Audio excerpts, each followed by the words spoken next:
Welcome back, everyone. This is NYU Grad's Daily Podcast on Thursday, September 7th, recording this after hours today. So let's jump right in. Some interesting things to cover. Hope you're having a great day. So taking a look at breadth today, it was a pretty heavy sell-off.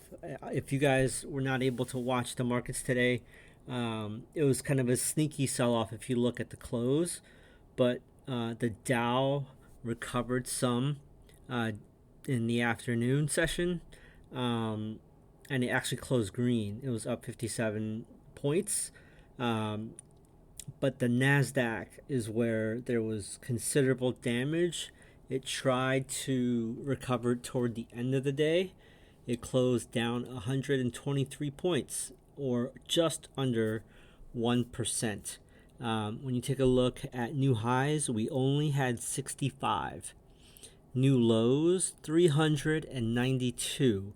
Now, this is across NYSE, the NASDAQ, and Amex. So not in the entire market, but the shares that most of the institutions will follow. When you take a look at advancing, we had 31%. And declining was at 64%. So definitely a bearish leaning day. And right now we have 70% of stocks under its 50-day moving average. That is also not a good sign. If you recall, we got as low as 57% under the 50-day moving average. I think that was just last week. So there's been some deterioration on that front as well.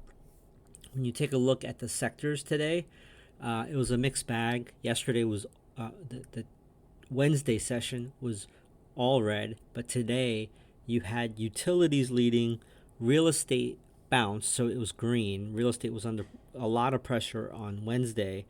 Healthcare was green as well as consumer defensive. What led to the downside should be very concerning is technology and consumer cyclical. Apple, I mentioned back in December, is the most dangerous stock in the world because everyone owns it, whether it's mom and pops, institutions, pension funds, mutual funds. It's all stuffed in 401ks, and you also have their corporate debt as well. So everyone is in some shape or form an investor in Apple. And Apple was, although Apple was able to claw its way back and only closed down 2.92%, which is basically down 3%. If you recall, it was down on Wednesday as well. And at one point during the Thursday session, Apple was down like 3.8%, almost 4%, I think, for intraday action. That's pretty bad when you take a look at their market cap and how much billions were potentially being wiped away between yesterday and the Thursday session. But if you take a look at the last few weeks, how much deterioration there has been with Apple. So taking a look at the Magnificent Seven, the only one really that did anything to hold the market up a little bit, well, in the morning, Meta was actually up, but they went after Meta as well. But Amazon was green most of the day, and it closed up almost 2%. But Microsoft was down almost 1%. Nvidia down, or they closed 1.74%, but it was down much more than that. So toward the end of the day, they tried to come back a little bit. A lot of the green areas, like I mentioned, were healthcare, consumer defensive, folks that are basically rotating out of risk, going into bonds, going into things that pay a dividend or a yield, like Eli Lilly, J&J. They were both up 2.3 and 1.28% respectively. UNH was also up 1.6%. AbbVie was up 2.2%. AMZN up 2%. So that's kind of where the money was flowing today. Before I forget, You should take a look at JP Morgan's chart. I posted this during intraday hours on Substack notes. It's not looking good right now for JP Morgan, the really the stalwart of all banks in this country. When you take a look at their chart, it is definitely heading towards the 200-day, which right now sits at 139. It closed the day only down 0.86%, but it's been going down almost every day. And if the 200-day moving average on JP Morgan does not hold at 139, we can be going down to close the gap at as low as 128 on JP Morgan. So be very careful here on JP Morgan, as well as financials, regional banks. But let's also cover a little bit about the complexion. So pre-market on Thursday, the jobless claims was coming out. And as soon as that came out, it was basically falling jobless claims, meaning less people claiming unemployment. And again, that was seen as bad news. They want more unemployment claims, because then that will signify that the Fed, their job for fighting inflation is almost over. So that kind of spurned some selling, and overnight on Wednesday night, the markets bounced. But by the time we opened, we went all the way back down to the angel number 4444, and at 8:38 we broke it, and we sold off all day. So around lunchtime, around 11:55 New York, Amazon was the only Magnificent Seven that was green. At that time, Nvidia was down 3.14%, Tesla was down almost 2%, Apple was down 3.3%, Google was down 0.4%, and Microsoft was down 0.56%. And then Meta had already sold off on its morning gains. They were down 0.5%. So the red day was on. Everyone was selling.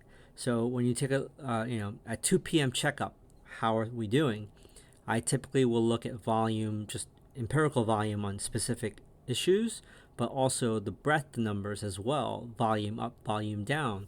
And what I noticed across the board, whether you're looking at indices like S&P 500s like SPY or IWM or QQQ, or individual stocks like Apple, Nvidia, Tesla, as the attempt to rally was happening, the volume was going lower and lower throughout the day.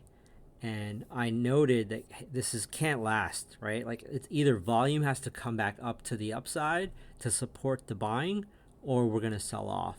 And sure enough, we at 328, I still saw a ton of selling. So firms were selling, the breadth looked really bad, and what was happening was the VIX was strong all day.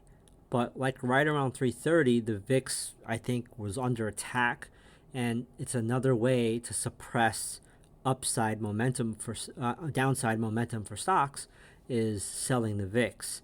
And the VIX was sold hard, and the markets were able to close less worse than it could have been. So that's kind of the complexion of the day. What was strong? Coinbase, housing related, bounced from the Wednesday session, which was really bad for housing. Volatility was strong most of the day, but it sold off into the close. When you take a look at what was weak and it really stuck out to me, that fraudulent company, VinFast Autos, down another 26%. I've been warning about this SPAC specifically. I might have exaggerated saying they've only sold one car. It might be like 1,000 cars ever sold, but they're worth more than GM and Ford put together. Are you kidding me?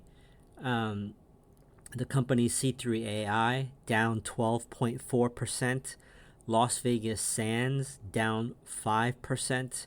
Kava, the new previous IPO for Greek food, down 3.5. Extreme Networks, as I noted, if it closed below that 25 mark, is just stay away. And right now it is under that. It was down 3.4%, and Apple down almost 3%. That is a big drop if you look at multi-day, even on Wednesday session, and just the last few weeks. So it was an ugly day. There's no way around it. It could have been actually worse than the closing numbers indicate, because obviously I shared with you guys the breadth numbers on new highs, new lows, advancing, declining, and 70% of those shares are under the 50-day moving average. So it's a risky time right now. I still think if you are very confident in the long side and you're fully invested, talk to your advisor. I am not your financial advisor. Ask them about how to hedge your long portfolio using options. Please do that. I think with volatility being pressured here, hedging is still a affordable and cheap option now. If we go into correction mode, volatility will explode, and all options and all hedges are going to command a premium because everyone's going to be looking for insurance then, right? You want to get fire insurance for your house when there's no sign of any calamity. If your neighbor's house is on fire, insurance is going to be very expensive. What to watch? Tomorrow is Friday is a light day. Today, when you're listening to this, I will post a link to the economic calendar, but keep watching yields, the dollar, bonds, and the Magnificent Seven, because where those go is going to dictate where the markets go right now. Smaller companies are not going to save the market right now. It's all big picture stuff. Next week is going to be the bulk of the economic news that's coming out. So today, when you're listening to this on Friday, there's not much. There's wholesale inventories at 10, and the San Francisco Fed President Mary Daly will be speaking at 11 a.m. Eastern, and consumer credit data will be coming out for the month of July at 3 p.m. Eastern Time. Next week, we have CPI, PPI, initial jobless claims, and manufacturing all coming out next week. So I would just watch this carefully. Just keep watching yields, keep watching the Magnificent Seven, and have a great day. And the Friday session, that podcast will come out on Monday morning. So if I don't talk to you by then, have a great weekend as well. All right, see you guys later.